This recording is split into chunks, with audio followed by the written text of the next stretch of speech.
Hey guys, welcome to a new video. Today I have the new Discovery Sport, which is the second generation of Land Rover's best-selling car, even though it has been around for only 7 years.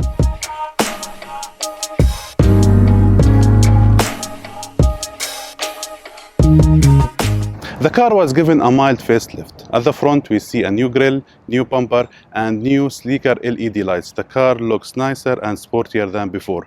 On the side here we have new 20-inch wheels. It looks really good.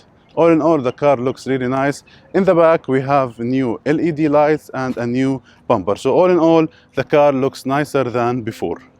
Something I noticed about this car that the design is a bit vertical. The car looks a bit narrow, but even though the car is very spacious on the inside, I will show you now.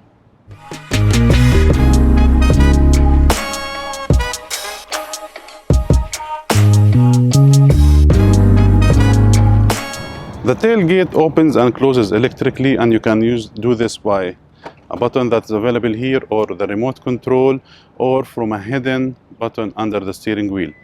The space is really good, but if you opt for the 7-seater, it will be different. It will be smaller, unless of course you fold the third row. For the second row, you can fold it from here.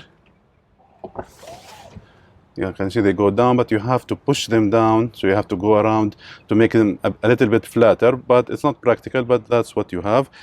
Here you can order it with a full spare wheel. You have USB port, you have multiple charging spaces, and of course, as we said, you can close it from here.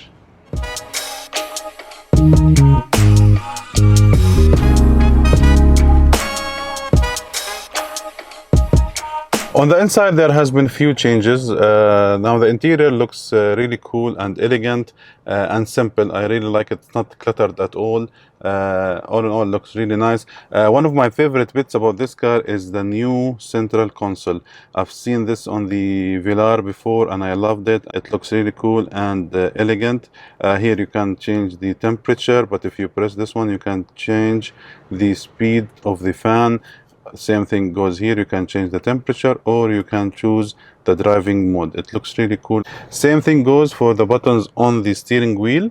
I love them. They look like a screen. If you push the nut, but if you push this, you can see that how the functions change. It looks really cool, and what I love about it is that you can't leave fingerprints, which looks really nice, because it will look really messy if you do. Unlike the screen, if you look at it, you can see that there are fingerprints, but this is a cool feature and I love it.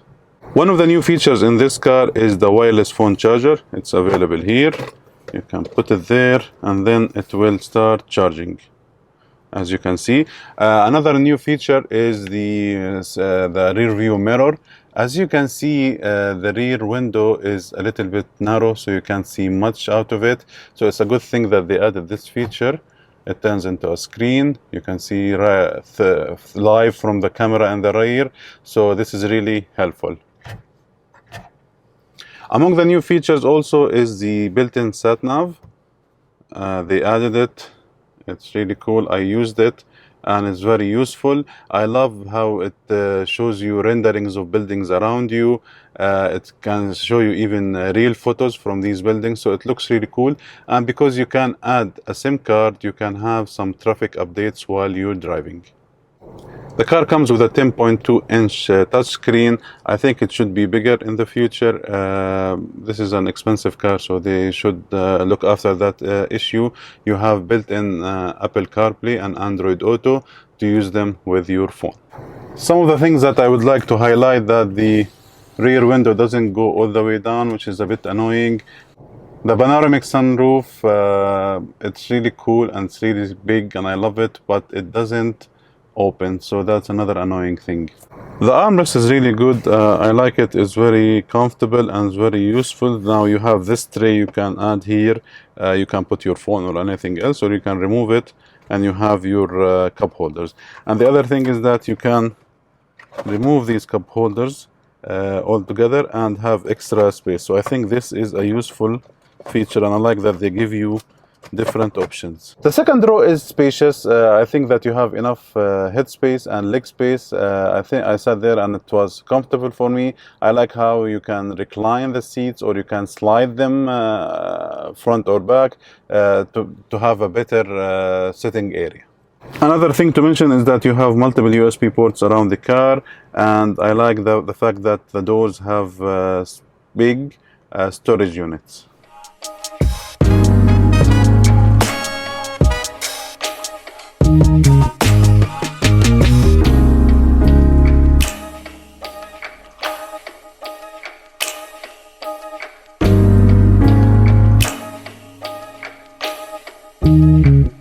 The suggested price of the Discovery Sport is $50,000 US. That's from the manufacturer themselves.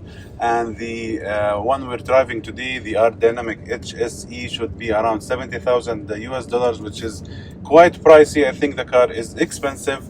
And then I think it's even different depending on the country. So I'm going to leave the prices, the starting prices of the Discovery Sport in some of the countries in the region.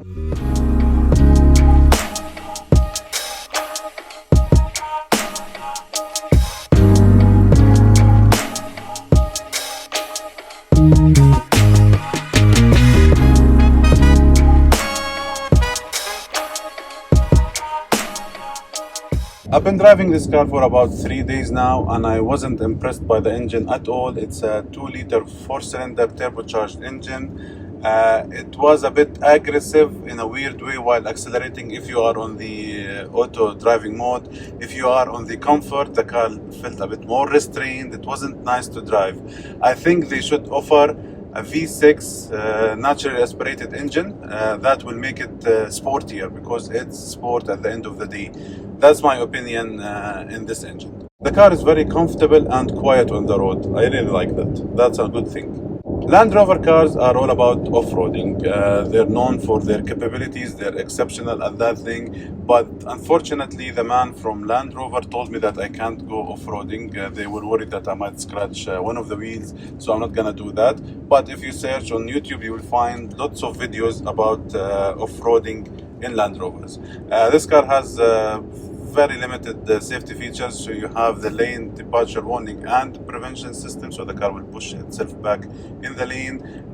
You have the blind spot monitoring, and also if you put the signal and there's a car, the car also will bleep, so that will notify you that there is another car on the blind spot.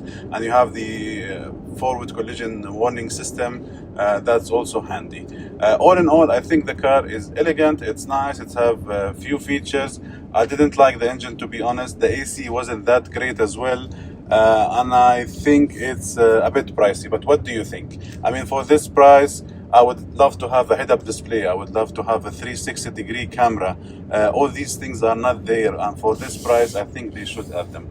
Let me know your opinion.